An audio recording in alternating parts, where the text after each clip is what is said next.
Hello, hello les amis de la chaîne Animanimus Tarot, heureux de vous retrouver aujourd'hui pour regarder les messages des guidances sentimentales, relationnelles, amoureuses du mois de novembre 2023. Alors bien sûr, je parle de novembre, mais ce sont des énergies qui peuvent être déjà présentes pour certains d'entre vous et arriver beaucoup plus tard pour d'autres, à la fin du mois de novembre, voire au début du mois de décembre, ça peut arriver.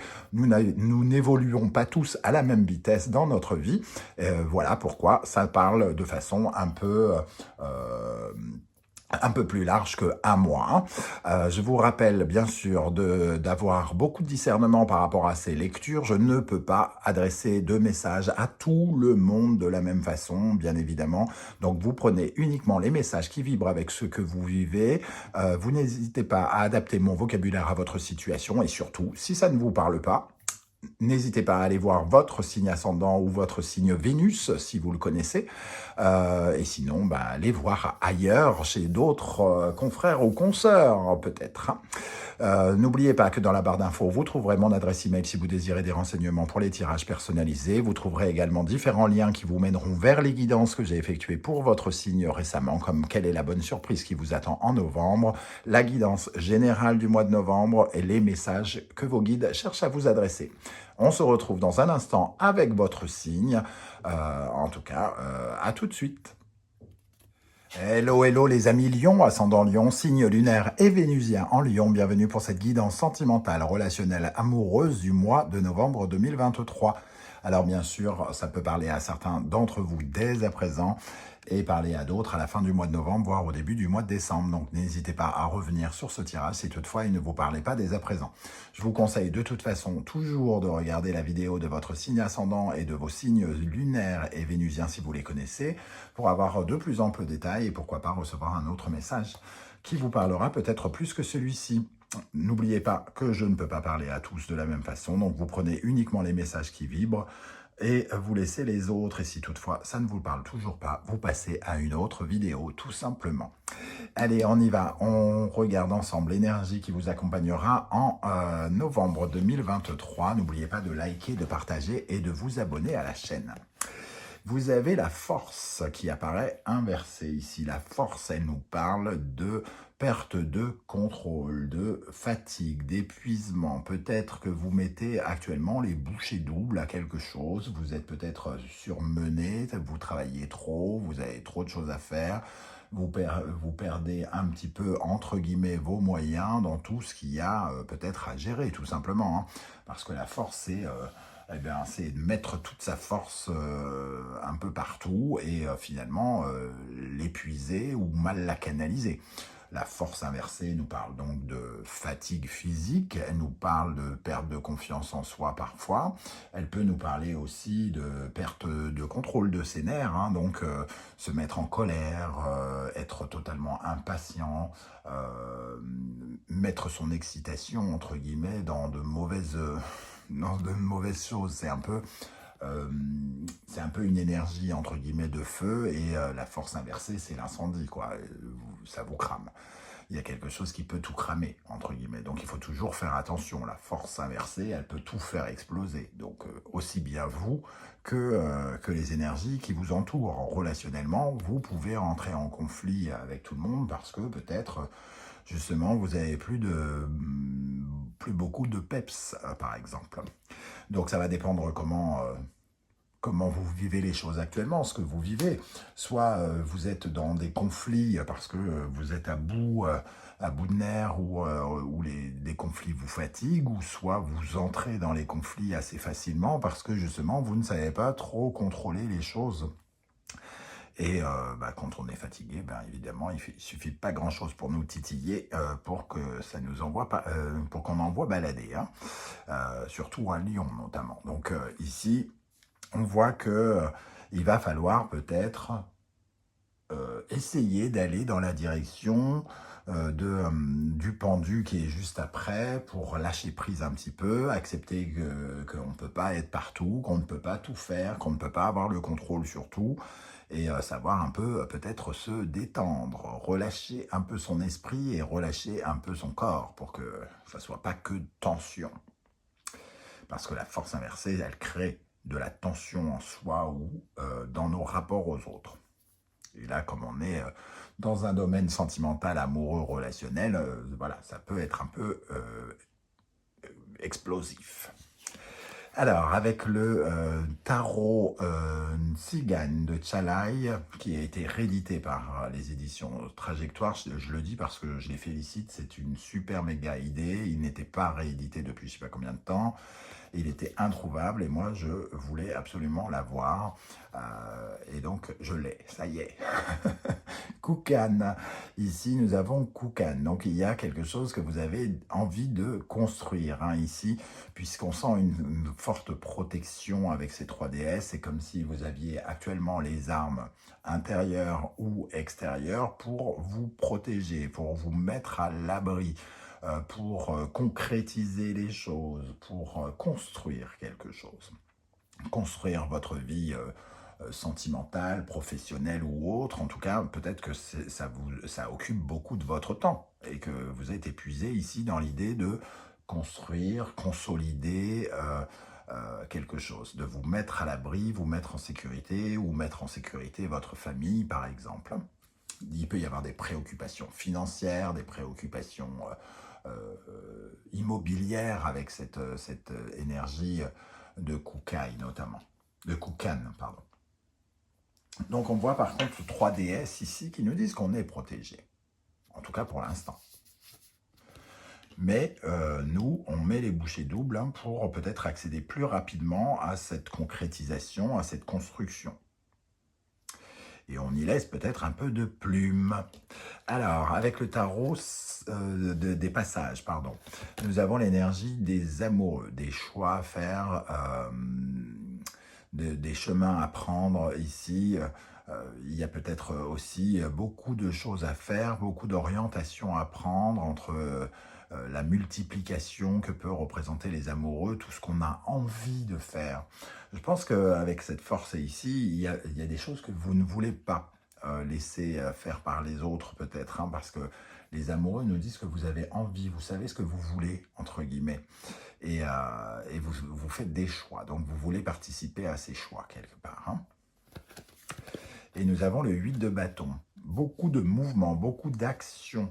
Le 8 de bâton, c'est par exemple une énergie qui parle de déménagement, de se rendre à tel rendez-vous et une heure plus tard d'aller à un autre rendez-vous. Le 8 de bâton, c'est le bouleversement dans les mouvements.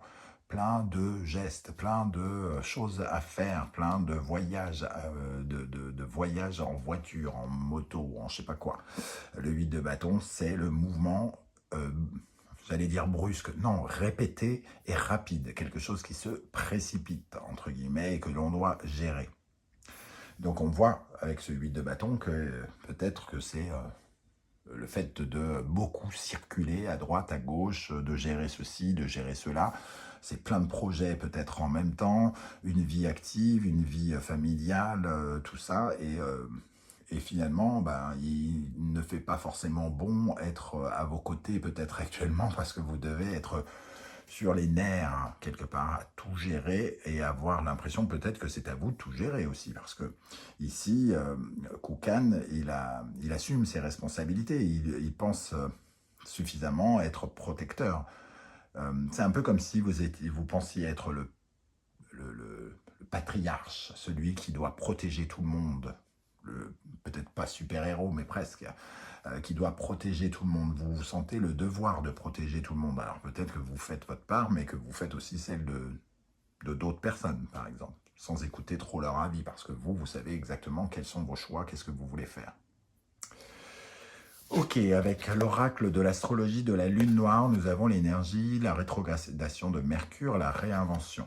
Alors, rétrogradation de Mercure, ça nous parle souvent des maladresses, des problématiques, des bourdes, des bugs. Donc vous êtes fatigué et vous risquez de commettre des erreurs. Donc des erreurs de communication, des erreurs de parcours, des erreurs dans vos mouvements, des accidents de parcours, ce genre de choses peut être représenté. Ici, il y a une certaine forme de négligence, de perte de concentration, que des mots nous échappent. Donc on est vraiment, entre guillemets, soit à bout de nerfs, soit vraiment dans la fatigue quelque part, hein, et on peut laisser éclater des querelles, on peut avoir de mauvais jugements sur les choses, porter des critiques comme ça à brûle pour point, mais on est surtout dans le côté c'est pas le moment de faire certaines choses. Les changements ici les changements dans l'agenda, par exemple, tous ces trucs-là, il y a quelque chose à réinventer avec ce Mercure pour éviter justement de commettre des erreurs. Ok. Pour l'instant, ça va dans ce sens-là. Alors, on va regarder le lion célibataire, qu'est-ce qu'il peut avoir comme énergie ici. L'araignée, donc la créativité, le fait de s'activer autour d'un projet, d'une démarche, quelque chose pour créer du lien ici. L'araignée, elle essaye de créer du lien. Peut-être que vous en créez trop, les amis lions célibataires. Peut-être que vous êtes trop bavard avec la rétrogradation de Mercure. Vous en dites trop, vous n'en dites plus assez. Soit vous ne parlez pas assez, soit vous parlez trop, soit vous parlez entre guillemets mal, c'est-à-dire que vous vous exprimez et vous vendez mal. Ici, il y a quelque chose avec l'araignée, j'ai l'impression qu'on s'enlise un petit peu. C'est aussi le problème de l'araignée, c'est elle veut des choses, elle tisse sa toile, mais sa toile, c'est aussi une sorte de prison.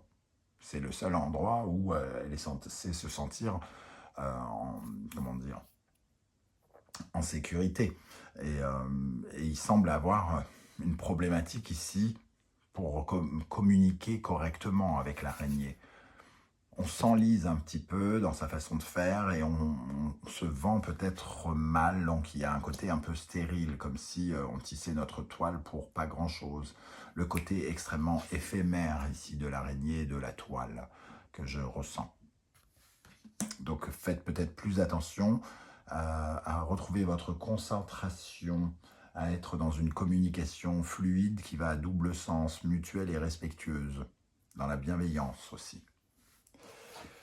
Pour les lions qui sont en couple, nous avons l'énergie de la chauve-souris, le mental. Ici, il y a beaucoup de choses à penser, j'ai l'impression. On réfléchit peut-être trop, on est trop dans les tergiversations, dans les questionnements qui font que peut-être on se prend beaucoup la tête, particulièrement en ce moment. Alors, à tort ou à travers d'ailleurs, hein, parce que... À tort ou à travers, non, c'est pas ce que je voulais dire. C'est pour de bonnes raisons ou pas. Mais en tout cas, on est peut-être un peu trop dans l'analyse, on est peut-être un peu trop dans les pensées négatives. Alors que on pourrait être davantage dans la bienveillance et le respect. Donc ici, il y a aussi, avec ce mental, on retrouve un peu Mercure, les paroles, le fait de trop réfléchir, de peut-être de mal cerner les choses. La chauve-souris, dans le noir, elle se repère à certains sons. Et donc, elle anticipe certaines choses. Ici, on anticipe peut-être mal ou on s'adapte mal à certaines circonstances que l'on vit en ce moment. Ok. Alors, quel sera votre état d'esprit pour aborder ce mois de novembre?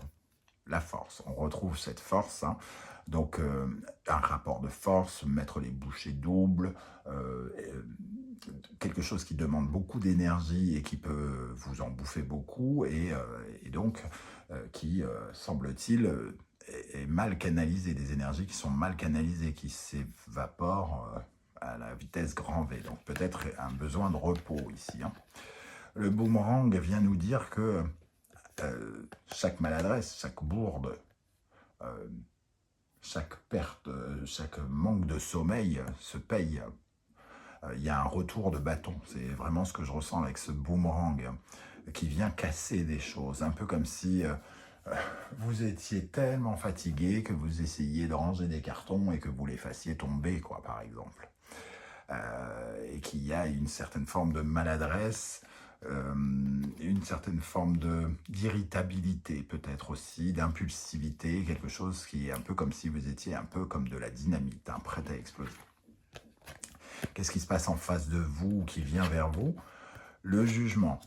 Il y a quelque chose qui se fait lentement, des clarifications, il y a quelque chose qui est en train de se mettre à jour, j'ai envie de dire, de se remettre à jour, qui est lent. Et vous êtes peut-être vous vivez peut-être dans un sentiment d'excitation, de surexcitation, comme si vous étiez dans une ivresse. Et c'est peut-être ça aussi qui vous fait perdre un peu les moyens, parce que vous voulez tout de suite, tout trop vite, vous en demandez peut-être beaucoup à vos partenaires ou aux personnes qui vous entourent. Tout à l'heure, je parlais de parler beaucoup. Et ici, je parle de surexcitation, d'ivresse. J'ai envie de ceci, j'ai envie de cela. Je m'éparpille beaucoup, je vais dans tous les sens. Je veux tout faire, je veux... voilà. Et le jugement, c'est aussi un manque de pondération, quelque part, de ne pas réussir à se libérer d'une certaine énergie une énergie qui attire en quelque sorte des erreurs. Bouclier. Le bouclier. On ne se rend pas compte aussi peut-être que les personnes qui sont autour de nous peuvent être nos complices, peuvent aussi nous protéger. Parce qu'on peut ressentir une certaine forme de critique peut-être. Effectivement, si on se comporte mal, si on parle mal, si on va trop vite et qu'on ne fait pas, entre guillemets, intervenir les autres, si on ne fait pas preuve d'ouverture d'esprit, on a en face de nous quelqu'un qui semble plutôt sur la réserve, sur la défensive. Donc ici, il y a quelque chose qui nous parle d'être attaquant et défensif, quoi, entre guillemets. Et j'ai l'impression qu'il faut se protéger un petit peu de cette surexcitation, justement, aussi pour garder ses forces, quelque part. Alors, ici, au point culminant, on a le chariot, donc la précipitation dont je parlais, hein, le mouvement dont je parlais avec le 8 de bâton. Le chariot, c'est garder les rênes, hein, garder le contrôle de la situation pour pouvoir aller jusqu'au bout et atteindre la victoire. Donc il vous faut faire très attention, parce que si vous perdez les rênes de ce chariot, vous finissez dans le virage, du moins dans le fossé, ou en bas de la colline, entre guillemets. Le chariot, c'est une voiture, hein, si elle se retrouve sur le capot, parce que vous roulez trop vite, parce que vous faites trop, parce que vous vous éparpillez, parce que vous faites preuve d'autoritarisme, de révolte, évidemment, vous n'arriverez pas à contrôler ce chariot. Et on vous dit de garder le contrôle. De garder le contrôle, et notamment dans tout ce qui est rassemblement. Donc quand vous êtes avec... On est dans le relationnel, donc ici, on nous parle avec les autres. Vous pouvez aussi avancer avec les autres, hein. C'est plus ou moins le conseil qu'on vous donne ici. Vous devez sans doute même faire confiance aux autres, avancer avec les autres. Il y a quelque chose, il y a un projet peut-être ici qui est avec une personne ou plusieurs personnes. Mais vous semblez vouloir vous accaparer un peu toute la pression, toute la tension, tout le travail, comme si vous étiez le responsable en chef de la famille, le responsable en chef de tout ce qui doit être géré. Soit vous portez énormément de responsabilités sur le dos, ou soit on vous les met sur le dos, peu importe, mais en tout cas, vous êtes un peu proche de l'oyayo, hein. Comme je dis toujours, proche de l'oyayo ou du burn-out ou de ce que vous voulez, mais en tout cas, vous êtes enseveli. Alors, il va falloir penser à se détendre et peut-être à sous-traiter quelque chose. C'est ça aussi le tirage relationnel, hein, c'est de pouvoir aussi se fier aux autres. Ici, le monde, justement, se fier aux autres, et on a le monde aussi, s'ouvrir aux autres. Tolérer la présence des autres, être bienveillant vis-à-vis des autres, comprendre qu'on n'existe pas seul et qu'on existe dans un groupe, dans un ensemble, ça va être important à mon avis. La parole, s'ouvrir, demander de l'aide, s'exprimer quand on ressent des choses, pour ne pas tout garder, ne pas garder toutes les tensions en nous, tout le stress, toutes les peurs. Il y a des choses à exprimer aussi ici autour de vous. Je pense que, sincèrement, c'est comme si vous viviez un mois seul, alors que vous étiez entouré et que vous ne parveniez pas véritablement à vivre ce que vous avez à vivre en groupe. Pour une raison qui m'est inconnue, soit vous mettez trop de pression, soit vous ressentez une sorte de responsabilité énorme, comme si tout devait reposer sur vos épaules pour une raison X ou Y, parce que vous considérez que c'est de votre faute, c'est votre décision, donc c'est à vous de le faire, etc. Sauf qu'il y a quelqu'un d'autre, peut-être, pour certains d'entre vous. En tout cas, il y a toujours quelqu'un d'autre, des amis, par exemple. Mais ici, il y a des choses à exprimer.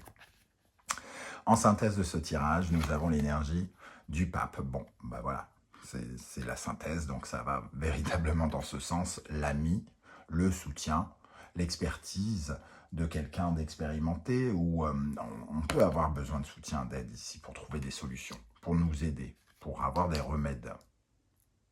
Il est question vraiment, ce mois-ci, pour vous les lions, de vous en remettre aussi à quelqu'un. Vous avez beaucoup de choses à gérer, et sans doute, du moins c'est ce que je ressens, et vous ne pouvez pas être partout. Et ici, il va falloir être un peu plus dans la confiance et savoir tendre la main ou demander qu'on vous tende la main. L'étranger, le grand prêtre, l'étranger, l'étranger pour moi c'est vraiment de l'aide extérieure déjà, et c'est vraiment une façon de faire différente, d'accepter aussi une certaine forme de tolérance dans ce qui est différent. Une autre façon de faire.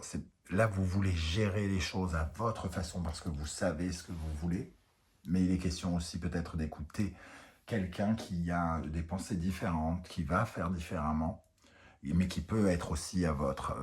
vous soutenir, vous aider et vous apporter des nouvelles techniques, la réinvention ici. Hein. Vous n'avez pas que des bonnes idées. Certains autres peuvent en avoir, peuvent vous donner la bonne idée. Il va falloir peut-être davantage écouter les autres ou quelqu'un en particulier. Voilà les amis Lions, comment je ressens ce tirage. Je ne sais pas du tout comment ça va vous parler. J'espère que vous serez très nombreux à commenter ici pour me dire comment ça vibre pour vous. Ça me donnera peut-être de nouvelles lectures de ce tirage. Et c'est toujours très enrichissant. Ça me permet de continuer d'apprendre.